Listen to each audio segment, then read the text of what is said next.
Hey actors, I am here today to talk to you about acting truthfully. You can know all of your lines. You can know all of your blocking. You can have the entire show memorized and even know the other characters' lines. There's still something missing. There's more to acting than memorization. If you are truly an artist, and an actor is an artist, then you need to create.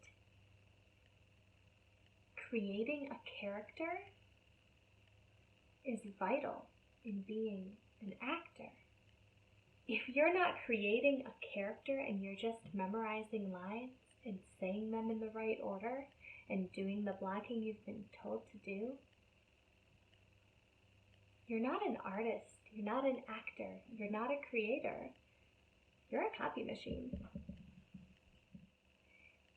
If you are really acting truthfully, then you're going to take the audience into the world of the play.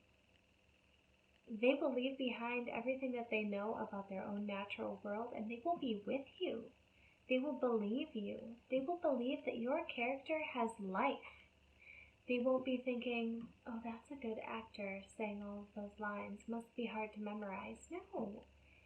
During the play, they won't be thinking about the actor. They'll be thinking about the character that you have created, that you have fleshed out, that you have given a heart.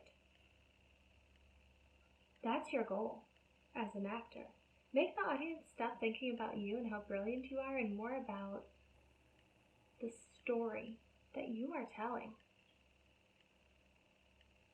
The audience knows, of course, that you are an actor, but they are willing to suspend their disbelief in that moment because you're doing such a good job of making it easy for them to just dive into your story with you. They're hanging on every word because you're captivating them. You're captivating them because you are acting so truthfully, so real. How do we get to that point? I have a few ideas for you. The first step in building a truthful character is reading your script and doing your research. Don't show up to a first rehearsal without having read your entire script. And I don't mean just your lines. Other people's lines are just as important as yours are to the telling of the story and to finding out who your character is. You can find clues about what your character is like, what their personality is, through reading what other people are saying about your character when you're not even in the scene. You can find out what makes your character tick. You can find out what other people think about your character.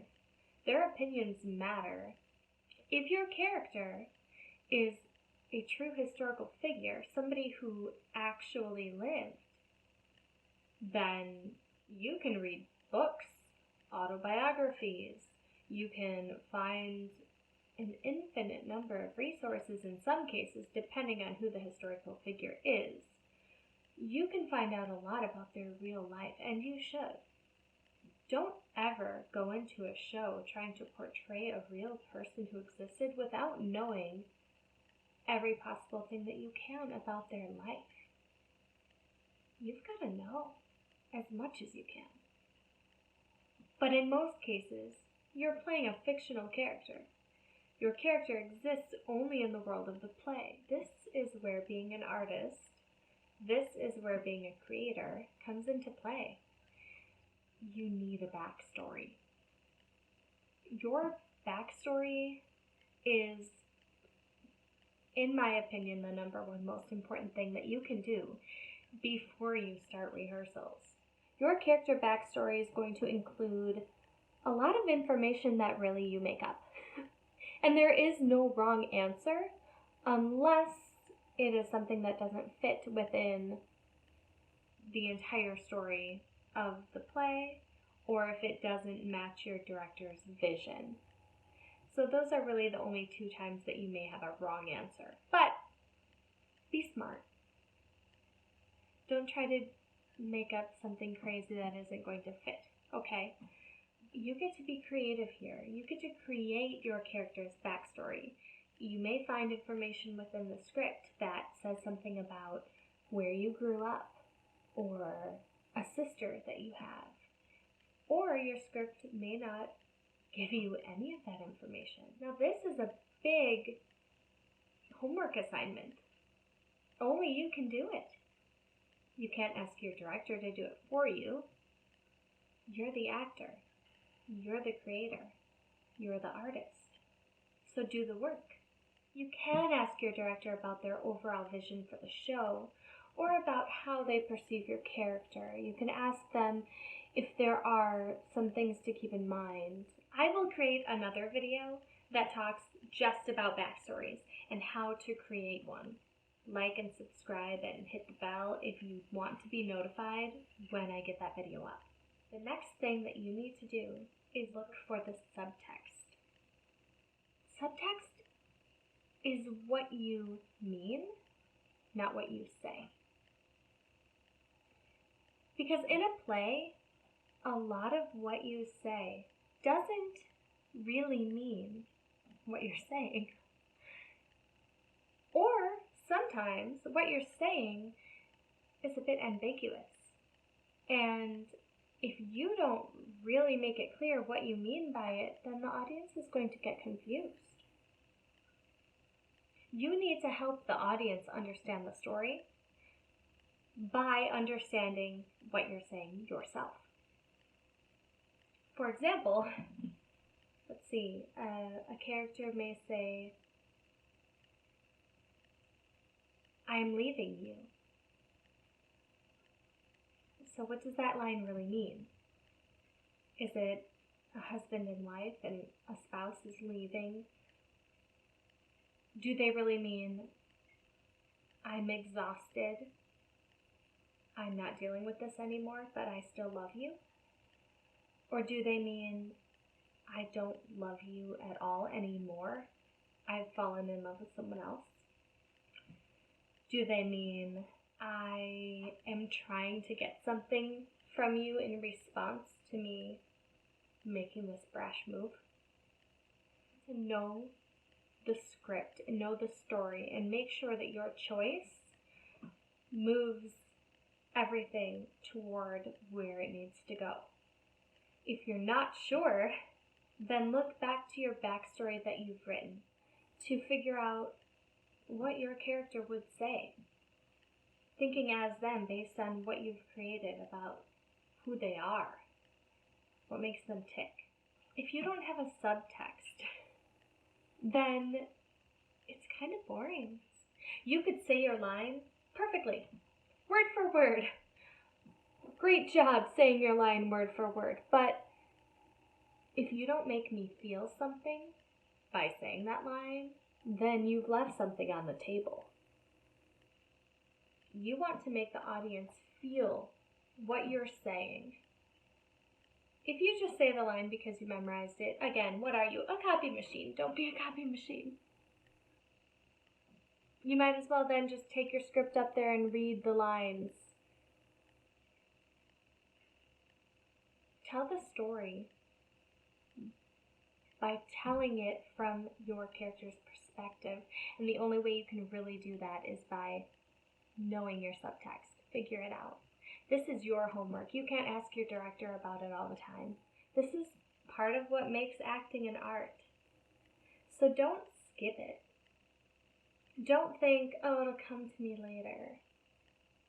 Just do the work. It will pay off. It will pay off, and people will say, "Wow, why do I believe that character? Why do I feel such a strong connection to that character? What is captivating me?" It's your truthful acting that you're able to do because you've created these real characters. There's something real behind what you're saying, and people sense that. The other thing you need to figure out is your objective. As a character, you may have one larger overseeing objective through the play. You can use that, draw from that to figure out your subtext as well. But also you may have smaller objectives that are happening throughout the play that are changing. You have one objective when you're speaking with one character, but then in another interaction you have another objective. You need to identify where these smaller objectives are, when they shift, and use those objectives to help identify your subtext. If I go back to my example of I am leaving you, if your objective is to start a fight and get a rise out of your husband, you need to know that going into it. And your subtext of all of your lines in that scene is going to be built from that objective. If your objective is for you to get your husband to pity you, you want him to come to you, wrap you in his arms, and tell you that he's going to be better, then your subtext in that scene, you're going to make different choices. What is driving your character? Make sure that when you are creating your objectives, you've got your stakes set high enough to have a purpose for everything that you do. If you are meant to walk into a room and somebody's on the phone in the room and you need to get them off of the phone, so you can't just walk in there and do your blocking because the script says I have to get this person off the phone and make my own phone call. That's not a big enough reason. Set the stakes high. Let's say that the script doesn't tell you exactly why you need to do this. You just know you need to do it physically, but you're not sure why. Then you need to invent something. And you need to go through that in your mind before you enter the stage. Maybe it's you've got a special code to deactivate a bomb. There's 30 seconds. You're the only one who knows the code. You have to make the phone call to let the person know so that the bomb squad can deactivate a bomb. That's a pretty high stake, okay? You don't actually say anything on the stage about any of that. But it's in your mind before you go out so that you have a reason to have urgency. You can't just go out there like, I'm urgent and frantic and I'm urgent. No, you're going to look like you're schmacting and faking it and you're pretending to have urgency. It doesn't sell itself, folks. You need to invent a reason behind your urgency. It will just make it so much more real. Just like if you are supposed to be trying to clean something on the stage. Let's say you're like cleaning a mirror. Actually try to clean the mirror. Actually do it. Don't just, oh, here's my prop. Oh. No. Really try to clean it. It will make you feel like, whew, I'm really doing this thing. Then I wonder why people will think you seem like you're real. Because you are. There are moments on stage when, as humans, we're doing human things. We can relate to that. Even if our characters are very much unlike ourselves, they're still usually human. So find the behaviors that you know what they feel like because you're human. You can relate to those. If you do the homework, if you have your backstory, you have your objectives, you have your subtext, every choice you make then should be natural to who your character is. You think about all of those things that you've decided about your character and who they are, use that as your foundation. All of your decisions stem from that. So every movement that you make, every line read that you give should then feel real. You have to not be afraid to make the wrong decision. If you don't make a decision at all, then you're going to seem fake, pretending, not real. If it's not the right decision, your director will let you know. They'll ask you to try something else. Sometimes it can be scary to make these decisions and to put yourself out there, because you really do have to be vulnerable to let yourself come away for a moment and to speak truthfully as another character, okay, that you've created. That can feel vulnerable, taking something you've created and putting it on a stage. What if somebody doesn't like it? What if somebody doesn't agree with it?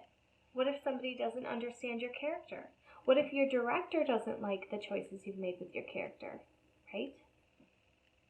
It's okay. Make them anyway. Make the choices anyway. Because if you don't, then there's no chance you'll be acting truthfully. But if you do, take a chance, put yourself out there, make strong decisions, you might make a huge impact. And you might make some mistakes. It's okay. You have to be coachable. When they tell you, this choice isn't working for me, let's try this, do it. And do it the very best you can. I hope this video has been helpful to you. I think it's always important to be better today than you were yesterday.